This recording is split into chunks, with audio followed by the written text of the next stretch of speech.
Այս ջերմոցի պես ամբողջ երկրի գյուղատնտեսությունը կարող է կանաչել ու փթթել, եթե հոգատար ու պրոֆեսիոնալ ձեռքերում լինի։ Բարև ձեզ։ Վստահ են Ուժեղ Հայաստան կուսակցության անդամները։ Արարատի մարզի ջերմոցային տնտեսություններից մեկում Նարեկ Կարապետյանը ներկայացնում է Հայաստանի տնտեսական զարգացման իրենց պատկերացման 5 քայլերից 4-րդը։ Մթերման կայաններ։ Ուզում են ամբողջ երկրում մթերման կայաններ կառուցել, որ գյուղացին իր աճեցրած ապրանքը կարողանա վաճառել։ Մենք տարեկան գյուղմթերք մենակ 1.4 միլիարդ դոլար ենք բերում։ Մենակ գյուղմթերք, որից մեծ մասը, մոտ 1 միլիարդ դոլարը մենք կարող ենք Հայաստանում արտադրել։ Դա 100,000 մարդու զբաղվածության հարց է։ Ջրի սեփական ռեսուրս ունեցող մեր երկրում գյուղատնտեսական նշանակության հողերի մոտ 90%-ը համարվում է անջրդի։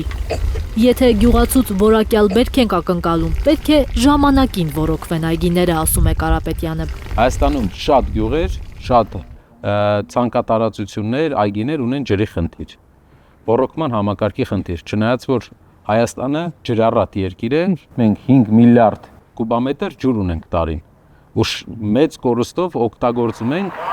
Գյուղացիները վարկերի մեջ խեղդվում են։ Նարեկ Կարապետյանի խոսքով, գյուղացին այգի գցելու պահին պետք է հստակ իմանա, ով եւ ինչ գնով ապագայում կմթերի իր արտադրանքը։ Մենակ ամենասի գյուղացին իր դարդու ցավերի հետ։ Անորոշության ու անկանխատեսելիության հետևանք է համարում Նարեկ Կարապետյանն այն, որ շատ գյուղացիներ ոչնչացնում են շահած, պահած այգիները, չդիմանալով վարկերի ծանրությանը։ Մարդիկ սեզոնի սկզբին վարկ են վերցնում եւ չգիտեն տարվա վերջ ինչ գնով են վաճառելու բերքը։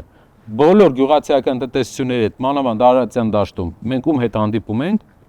բոլորը ասում են, որ վարկերը 2 տարի լավ է գնում, 3-րդ տարի խնդիր ունենում, ամբողջ կյանքը վարկերի տակ են մնում մարդիկ։ Ուժեղ Հայաստան կուսակցության անդամների համոզմամբ տնտեսապես ուժեղ Հայաստան ունենալու համար գյուղացուն պետք է նաև տեխնիկապես զինել։ Հայաստանը փոքր երկիր է։ Հայաստանում գյուղտեխնիկա ապահովել ամեն շրջանում հեշտ բանը ժամանակին դա եղել է մի տեխնիկայի պարկը կարող է սպասարկել մի ամբողջ շրջան։ Ուժեղ Հայաստանի նպատակն է գյուղտեխնիկայի պարկեր ստեղծել հանրապետության բոլոր շրջաններում։ Զարուհի Սահակյան, Միլենա Պողոսյան և Արմեն Ապրեսյան, Հայլուր։